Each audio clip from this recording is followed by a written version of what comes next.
This is Mr. Sheo, Zetec Farms, Nigeria. So today we're on it again. I want to give us 12 commandments of pig farming. 12 solid commandments. You see the way God gave Moses commandments. If you break this one, any of them, you collect immediately. Like, oh my God! You will hear in your farm. So 12 solid commandments of pig farming. Number one is space is very important in a pig farm. Write this down. Death is jotter and jot things down. Space is very, very important in your pig farm. Believe what I'm telling you. See, if you are a pig farmer or you are intending to go into pig farm, please don't, in the quest to have so much animals, bring them into a very small space. Now, when I'm talking about space, I'm talking about space in the rooms, the sizes of the rooms. I see some farmers build some rooms 6 by 6, and they want to congest like 10 animals inside. And they love you. And they love you. So, space in the rooms, space as per the number of rooms. I'm telling you the truth, and space in other things. You see, animals need space for a lot of things. For example, if you keep 10 animals in one room and you keep another of those same size of animals, 5 in the same number of rooms, you will see that the ones you kept 5, in that same size of room, they will be doing better than the other ones because these animals need space. Secondly, for example, let's say your pigs, one of your pig gets sick. You need to isolate the pig. It takes space. You need space for that. A pig gets pregnant. You need to isolate. I've seen people who I had this person that bought pigs, and he was just and then 20 of the pigs got pregnant at the same time. 20 of them. And then, okay, now they have occupied all the rooms. But what if when you win them, when you win their children, where are you going, the piglets, where are you going to keep them? You see that right now. So the person will now have to make space in that house. So just know that space is very paramount. That's number one. Number two, I need you to know that pigs need a lot of water. Like piggery, pig farm needs a lot of water. A lot of water, a lot of water. Believe what I'm telling you, a lot of water. Pigs need a lot and a lot and a lot and a lot of water. So for drinking, you see, pigs can only eat as much as the water available to them. I'm going to be explaining this I've explained this in some of my other videos. So when a pig is eating and there is no water, they just stop eating. So there needs to be water enough. If you are using the nipple system, very perfect. If you are using the water trough system, just make sure there is always clean and sufficient water for them. You need water, to wet their body, especially in hot seasons. Of course, pigs don't have sweat pores, so you will have to really help them, wet their body, wash them to keep them neat, to wash the pen to keep the pen neat, and a lot of other things. Pig need a lot of water. So that's number two. Number three is always include, fiber in its own percentage in their feeding. Now, I've seen farmers that in the bid to just make sure they give very good feed, they don't include a good number of fiber in their feed. And you see, this is a problem because fiber aids digestibility. I'm telling you, fiber helps them to be able to digest, and put out waste so that they can eat more. So if you don't put, fiber enough in their feed. Now, when I mean enough, I don't mean you just go and carry fiber. You just go and carry fiber up and down and just full everywhere in your feed. No, I'm just saying include it in the normal proportions. And then the number 3 thing is deworm your pigs regularly.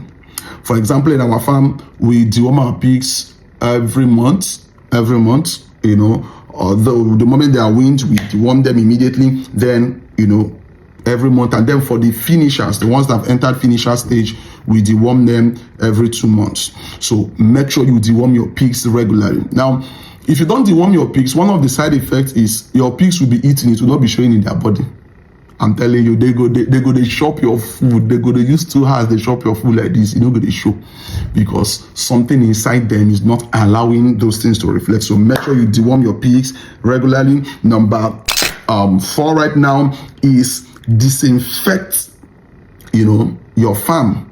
The next one, I don't know even the number I'm calling right now, but disinfect your farms regularly. Disinfect your farm regularly. So sweep. If you come to our farm, we sweep, we wash, we disinfect.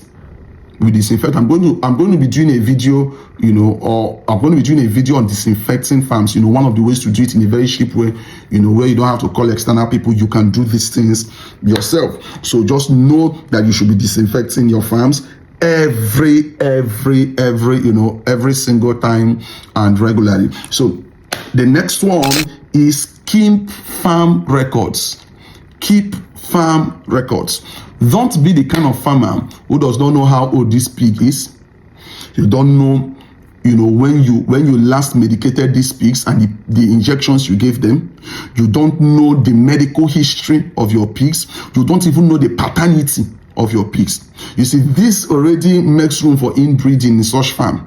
So you will really have to keep farm record, and it's in farm record. And watch our video on farm record, keeping farm record. You will know how to keep these things in place, so that even at the end of the day, as new farmers, you will even be able to know your profitability and your percentage of profitability. Because if you don't keep farm record, you will not even know how much it took you to raise those animals. So you will not even be able to break down the amount you use in raising those animals per pigs and know, okay, this is what it took me, and this was what my profit is. So that in the next season, for some of you that do fattening in our farm, we both do breeding and we both do fattening. So for some of you that do fattening, you will be able to budget yourself. Okay, if I have so number of millions, or if I have so number of this on this piece, I will be able to raise them to this particular stage and this particular distance before selling them. So please and please and please and please, make sure you keep farm record. Which brings me to the next one, which is monitor the weight gain of your pigs. Monitor it. Monitor the weight gain of your pigs. Monitor it. Yeah. Monitor the weight gain of your pigs. Now, in our farm, for example, we weigh our pigs regularly, monthly. That's periodically anyway, monthly. So how do we do this? With the number of animals we have, we can, of course, be bringing all of them. But pigs are, in their pens by their sizes, their weight, their age, and all of that. So we can come to a particular room right now, and we take what looks like the smallest, and then we take what looks like the biggest in that particular room. Let's say in a room where there are 6 animals, and then we take and then we weigh the 2 of them. So we know that the animals in this room are weighing between this to this. And then in 1 month again we do. So that's where we're able to know, our food conversion ratio. We're able to know our FCR, to know, okay, this feed we are giving this is what is added. So we'll be able to calculate. For example, when I'm going to, if you watch my video on where I talked about this, you will find out that, let's say your feed is costing you so number, or so naira, or so cost per kg. And these animals consume so kg in a day. Now, when you calculate what they consume in a month, you will now be able to check, when you weigh them, whether they are consuming more than the weight they gave you. Are you getting what I'm saying? So if pig consumed feed, for example, in Nigeria, using the naira, worth 20,000 naira, for example, and then the pig now added 5 kg, and you know that 5 kg in your area, how you guys sell pigs there for some fattening, now 5 kg, maybe it's 2,005, it's 2,000 something. You calculate it, and you will see whether you will be in profit by the time you are selling these animals for fattening. So you will be able to re-strategize. So this is one of the reasons you must monitor the weight gain of your animals. You must have to monitor the weight gains of your animals. Do this periodically. You can copy us and do it monthly. And then just have its weighing scale. We have a floor, 3-ton weighing scale that we use for both feed weighing and all of that. So you will have to be doing that. So the next thing is there must be enough ventilation in your farm. See, bro, sis, don't compromise on this one. Let there be ventilation. I see some people, you are building a piggery, a pen, and you are walling it so high as if it's your family that wants to live there. No, that's not a house for human beings. These pigs don't have sweat pores. For example, I'm not sweating right now, but if I'm in a hot area and I feel hot, one of the ways my body responds is by sending out sweat from the sweat pores in my body. And that way it helps relieve itself. But these pigs don't have one. So you see that they need enough ventilation to keep them cool, to keep them fine. And another thing is when there is not enough ventilation, you see disease circulation in the farm will be very, very rampant. You see, this one I'm telling you, don't joke with it. If you don't have enough ventilation in your farm, if one pig is infected by something, it can easily move around the farm. From room to room, it can easily move. So please don't joke with your ventilation. The next one is ensure, as I said in the other video, don't compromise on your feed. Don't compromise on your feed. If you compromise on your feed, your animals will compromise on their growth. If you compromise on your feed, your animals will compromise on their growth.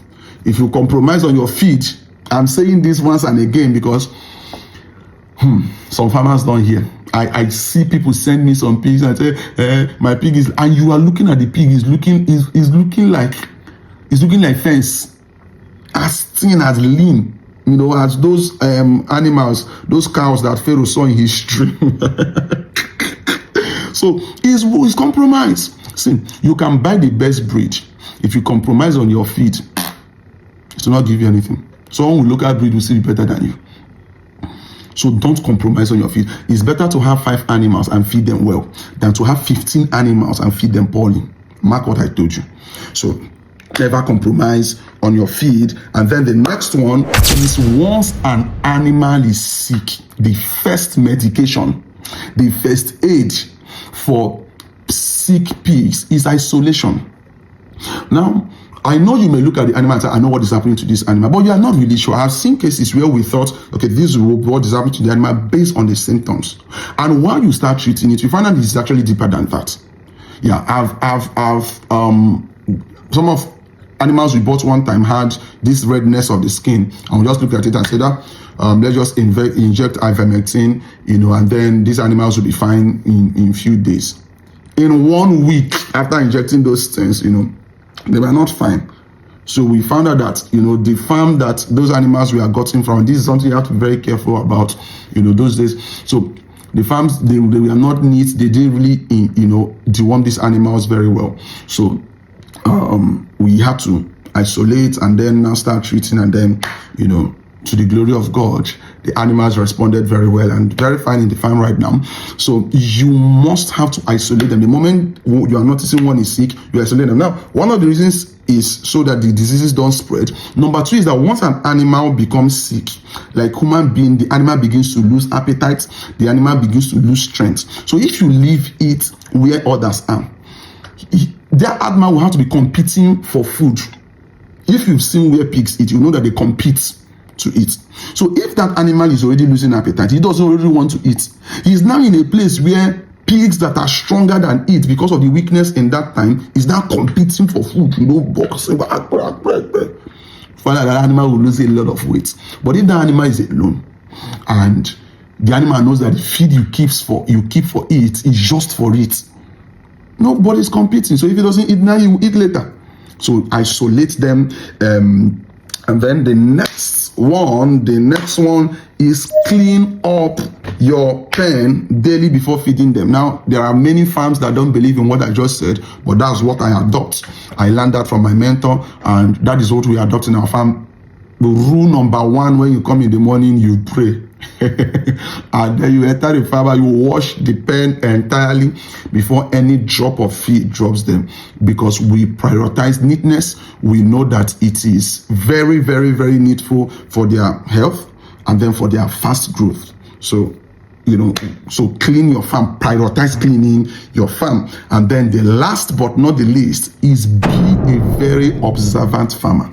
See, this is both to the owner of the business and for maybe someone managing someone else's farm or a worker watching me right now. Be very observant.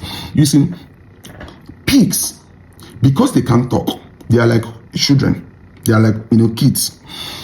You will find out that one of the reasons why we give kids a lot of attention is because if you're not observant with kids, little children, you will never know what is happening to them.